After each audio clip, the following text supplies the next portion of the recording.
Don't forget to subscribe and leave a comment on this video saying I subscribed. Let's get into it.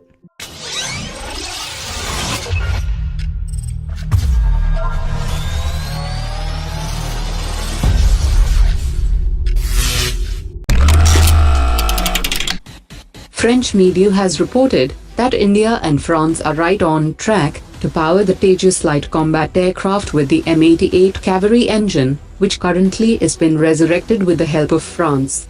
France had offered €1 billion investment to revive the Kaveri project, as part of the offset clause of Rafale deal. French company Safran had said that it will require 25 to 30% more work to ready the Kaveri engine.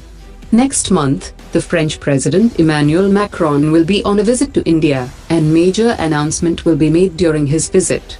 India and France might have separate engine program to power India's indigenous fifth-generation fighter jet LCA.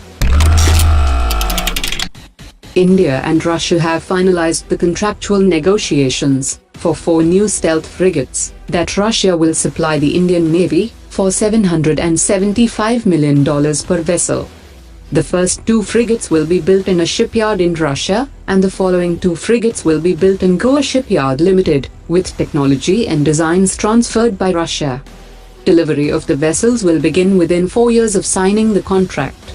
It's very impressive that the negotiations for the contract took only 45 days to negotiate and finalize. Sterlite Technologies have said that it has been awarded a 3,500 crore rupees advance purchase order to design, build and manage the Indian Navy's communications network. This system integration project will enable the Indian Navy with the most advanced digital communications network. This is the first time that an integrated naval communications network is being built at such a huge scale in India. The Future Infantry Combat Vehicle project, worth about 60,000 crore rupees, could finally progress this month.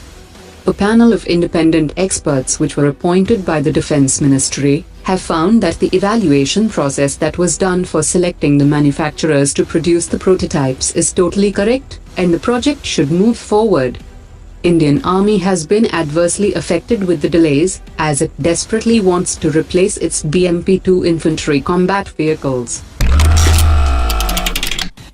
From March 6, India will host navies from 16 countries for a naval exercise, with an aim to expand regional cooperation in the critical sea lanes. The biennial exercise is being organized at the Andaman and Nicobar Islands, in the backdrop of China's growing military posturing in the Indo-Pacific region. The spokesperson of Indian Navy Captain D.K. Sharma has said that Australia, Malaysia, New Zealand and Oman are also participating in the naval exercise. The Central Reserve Police Force is all set to purchase new advanced drones. The tendering process for the procurement of the drones has already started. Each drone costs around 15 lakh rupees, and 25 such drones are being purchased to help the CRPF personnel during surveillance and detection in day and night operations.